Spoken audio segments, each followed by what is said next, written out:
So welcome all to the Influencers Cyber event. Welcome all. Woo! And cheers to the final day of what has been an incredible Cyber Week.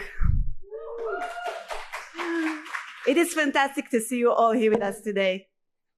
This week we've been exploring the intersection of cyber and AI, which has been a huge success. But before we begin, I would like to mention that these are very difficult times for all of us. The hostages are still in Gaza, and they are in our hearts, and we hope and pray they will return home soon. Today's session highlights an important and pressing issue: the influence of malicious actors in the digital space. This event aims to deepen the discussion about these threats and explore ways to combat them. We have an excellent lineup of speakers, followed by a close roundtable discussion. I'm also very delighted to share with you that the Shamgar Institute at Tel Aviv University recently held a contest to fight the challenges of disinformation. The AI revolution has empowered the spread of misinformation in ways that undermine the stability of democracies based on a free marketplace of ideas.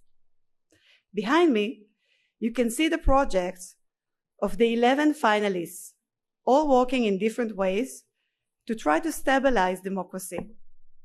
The winning project will be announced this upcoming September.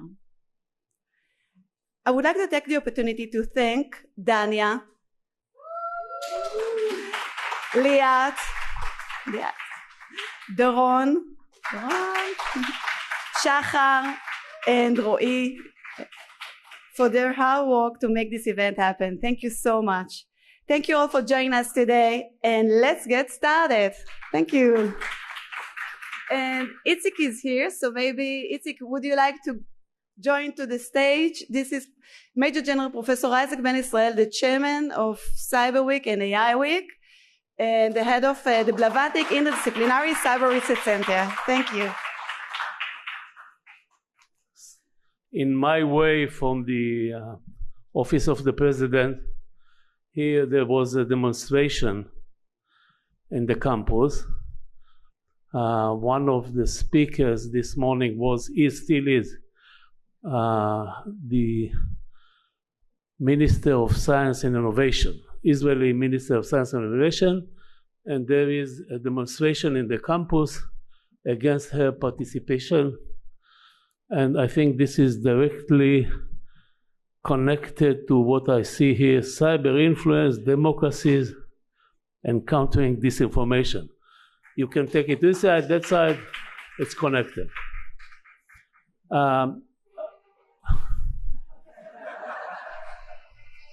Very dramatic.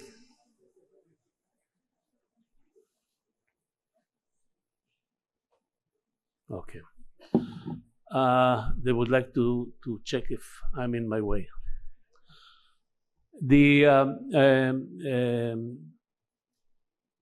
I didn't know if you had already the chance to hear me saying it, but I said it in a few other sessions. One of the main lessons of the current situation, we have the war for almost 9 months, is about cyber influence. I mean, we started doing cyber technology here in Israel some 40 years ago. It was related to intelligence. We looked for ways to hack into computers in order to take the information out of the computers, because this is the task, the mission of intelligence services. And some 40 years ago, people stopped storing information in physical files and started storing them in computerized media.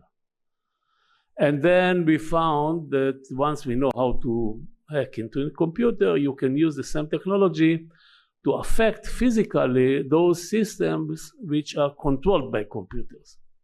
So we enlarged it. But then people discovered that you can have another use of computerized networks, and this is connected to use these networks to influence certain opinions, to cause people to think differently by using mainly social networks, not only, but mainly social networks, and using technology to disperse it fast between the users of social network in such a way that users will not be able to distinguish between false messages and real ones. And people started to use false messages sometimes.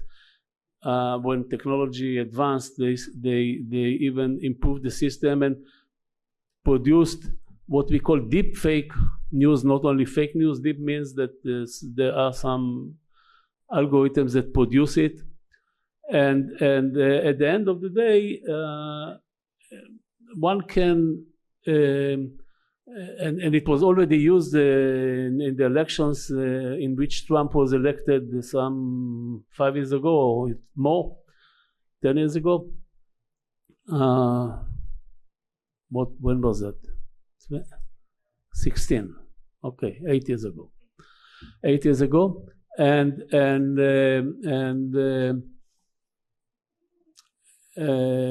therefore it became obvious that one of the tasks of everyone who is in charge of protecting Israeli network, cyberspace, etc., should be to do something. One of the missions should be to do something against other third party playing a role here in elections and things like this. But it's much more complicated than this, because nowadays we face a situation in which certain groups use the same technology of dispersing fake news, etc., not in order to change the opinion of us, the Israelis. Okay, for this we have the legal, or we can have the legal tools, etc., but they do it against the third party, some other country, which you don't have even the legal tools you need in order to do something against. Still, there is a lot to be done. There's a lot to be done, mainly in technology, and I think I started saying it before. One of the main lessons of this current war is that we, relatively to the other ways cyber affect our life, relatively to them, we neglected or didn't pay enough attention to develop technologies, legal systems, all the rest that will help us or democracies generally fighting against this phenomenon. It's from the technological point of view, there are a lot of ideas that we just started developing.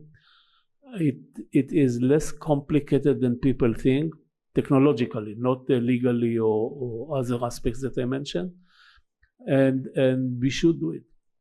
So I wish you'll have fruitful discussions here, and I see very familiar faces here in the audience. Thank you and welcome coming to Israel in this complex time, and I wish to see you all next year. It will be a better year. Thanks. Thank you, Itzik, for this overview and for your insights.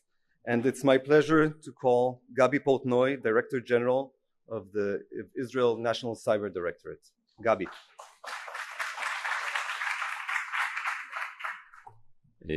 I will start with an apology.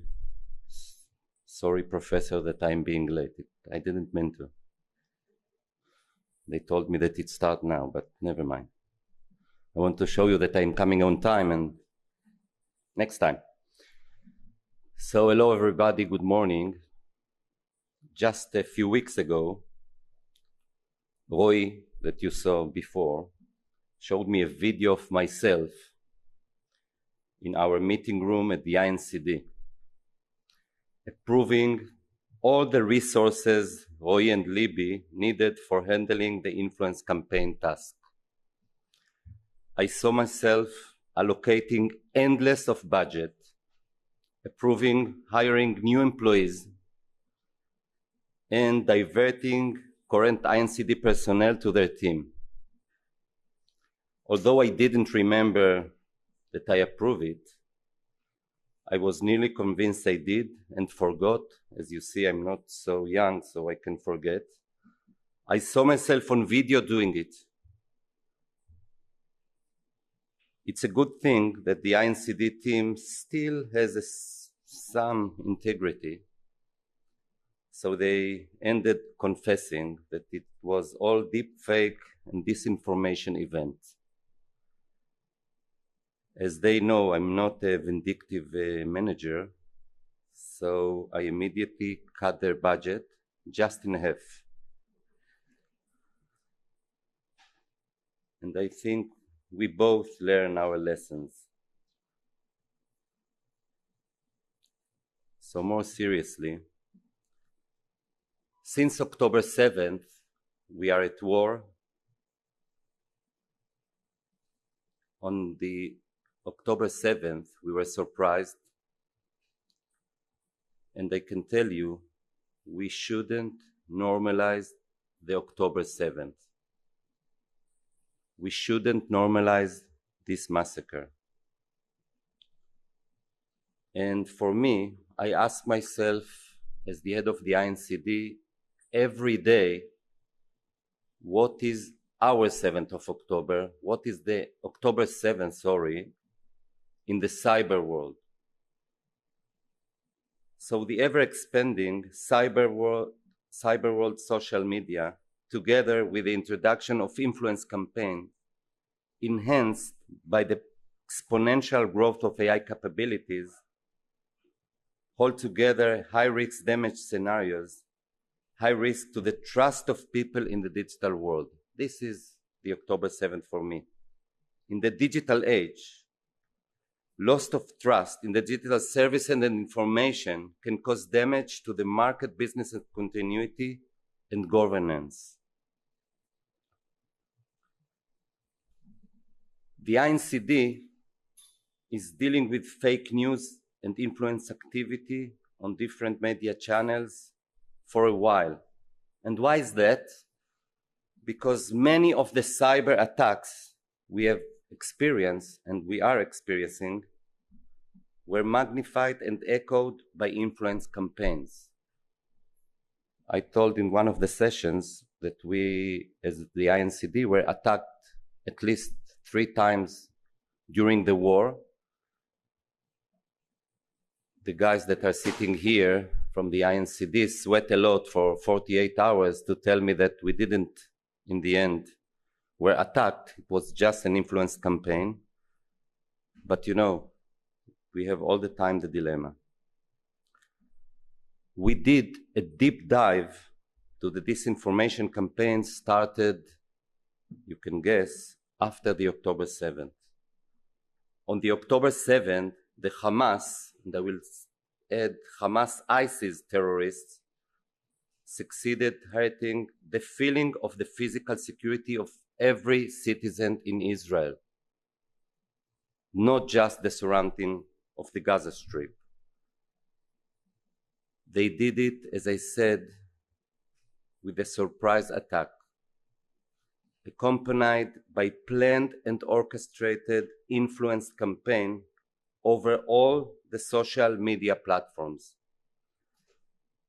An influence campaign that sent real-time videos based on thousands of inauthentic coordinated identities, magnifying online the horror attacks they did, that committed against civilians in all ages, children, women, men, and even old people.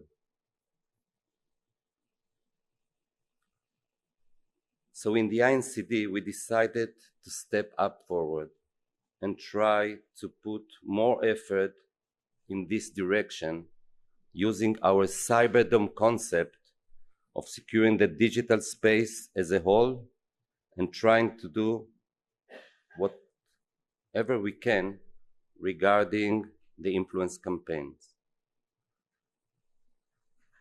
So on the Cyber Week stage, a few days ago, I asked everybody to imagine a world of cybersecurity that acts different since October 7th. And we need to act different since October 7th. We must change. And I can tell you, we have the responsibility to do that. I said that in order to make this happen, we need to step higher and go further in everything we think and do.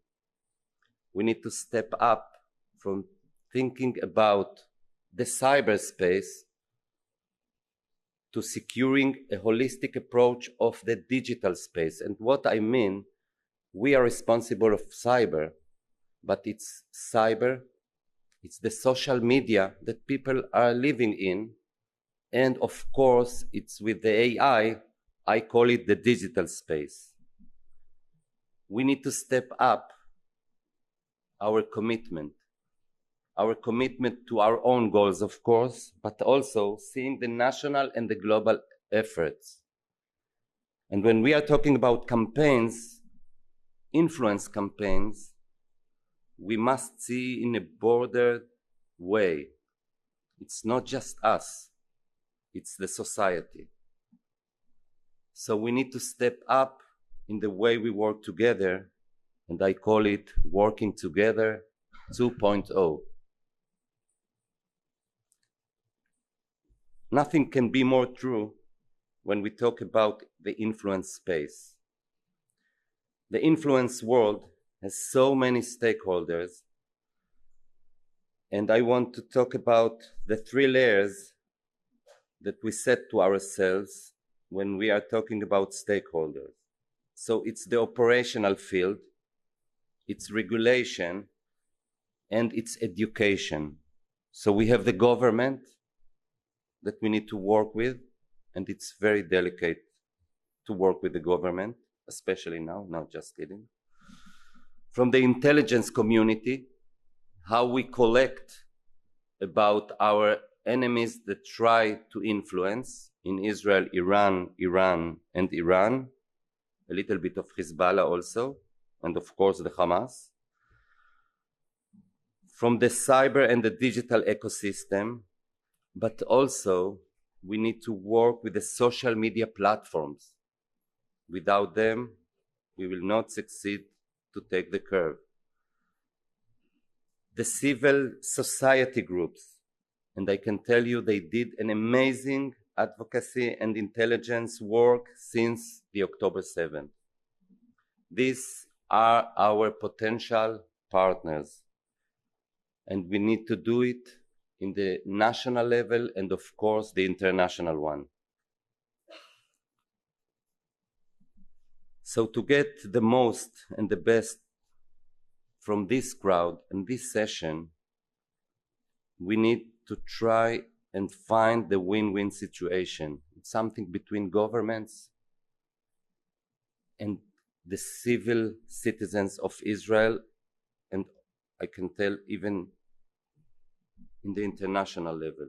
So we must start working together 2.0. And I think we need to try and integrate all our efforts. So I know you will discuss this thing today in more details and share ideas and exchange practice. But my call to you today to do more and to do it faster. We don't have the time. And we need to start. Because if we try to solve this huge problem, we will not start ever. We can start with a little spoon, try to dig, and we will improve all the time.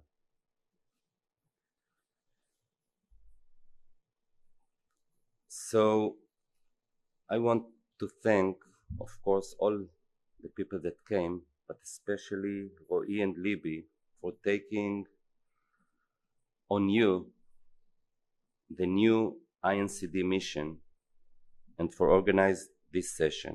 I will tell you something. We didn't receive any approval of anyone to start dealing with influence campaigns. We are now asking the Knesset, the Israeli parliament, for their approval, but it's not about that. It's about starting working together in a very important mission. And if you ask me what is the biggest threat, not on Israel, on the world, it's those influence campaigns. How we deal with this amount of information, with the disinformation, with fake news, trying to influence us in all manners. So I think it's very important to start.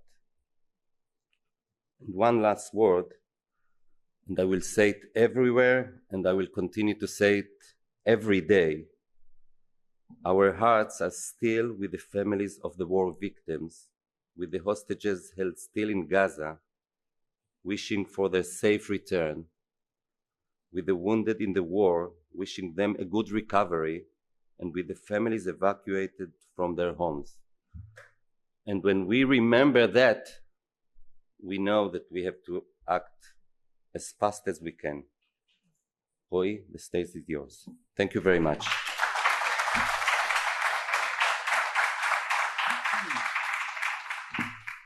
Thank you, Gaby, for this inspiring talk.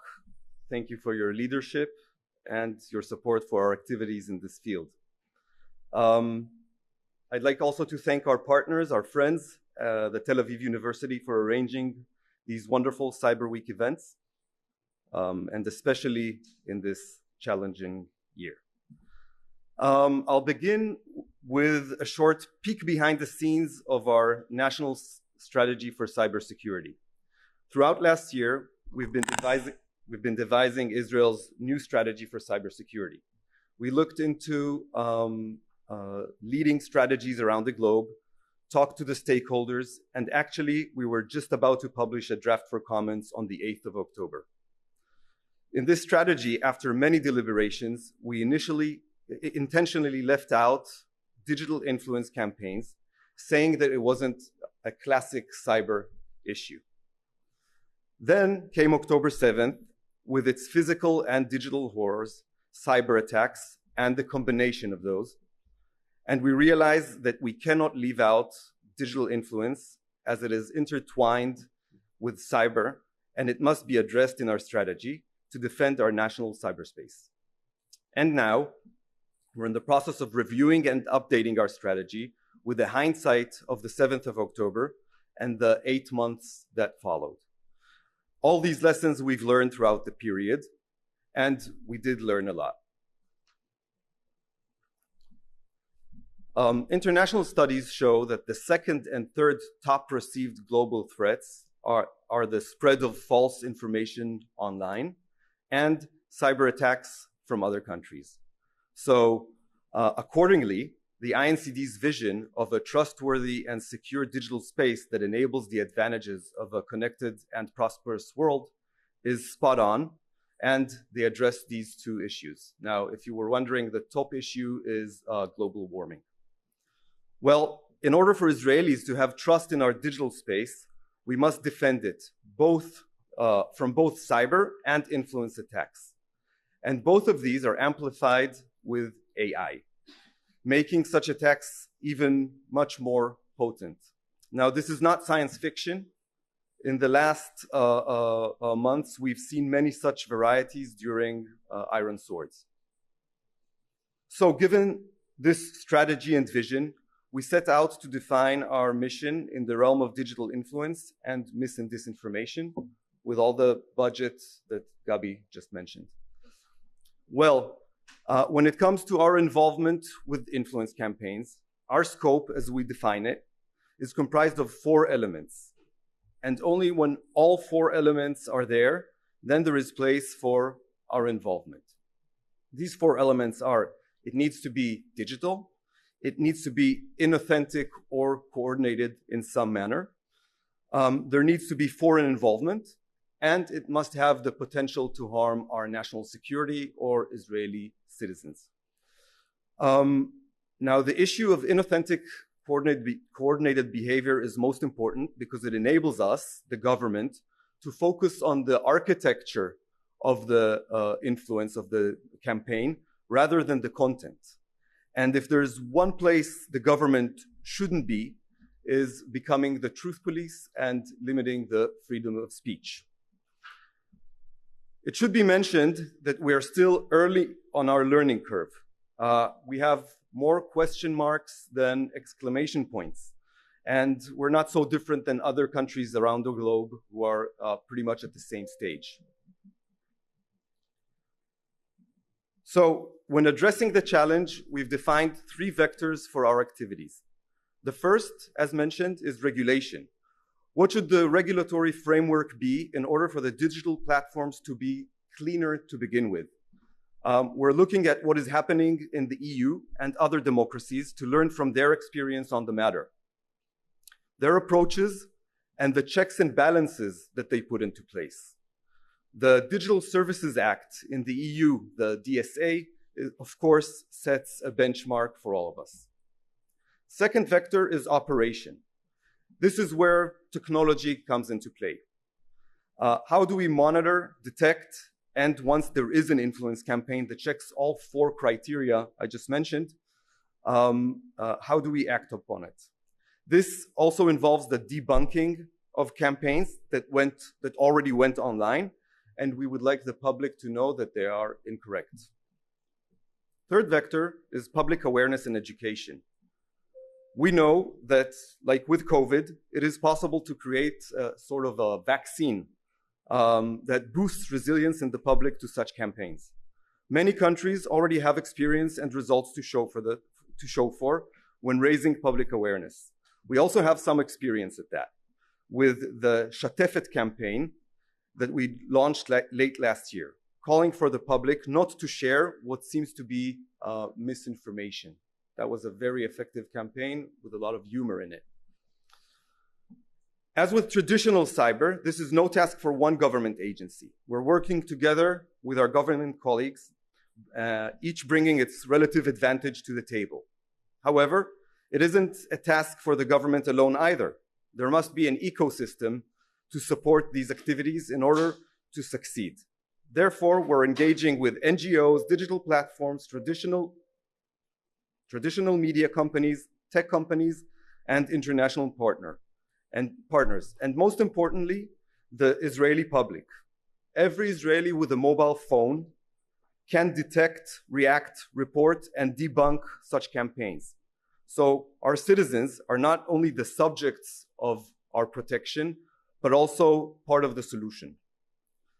Now let's talk some numbers. In the months following the October 7th attacks, the Israeli government, through the Attorney General, has applied to the platforms for content removals some 80,000 times, 80,000 requests for various reasons, and mostly incitement and calls for terrorism. This is 10 times more requests than before.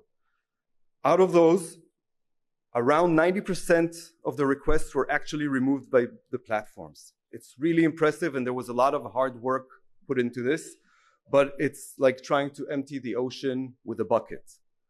The Israeli Internet Association reports that the average response time of the platforms to requests is around 5 days. Now, this is too long. I'm sure all of us can imagine how much damage can occur in 5 days. Therefore, we need a much more robust scheme in order to tackle this issue.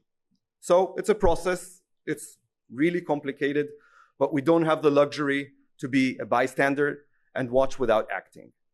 It is our responsibility as a government, as businesses, as citizens, and as a nation.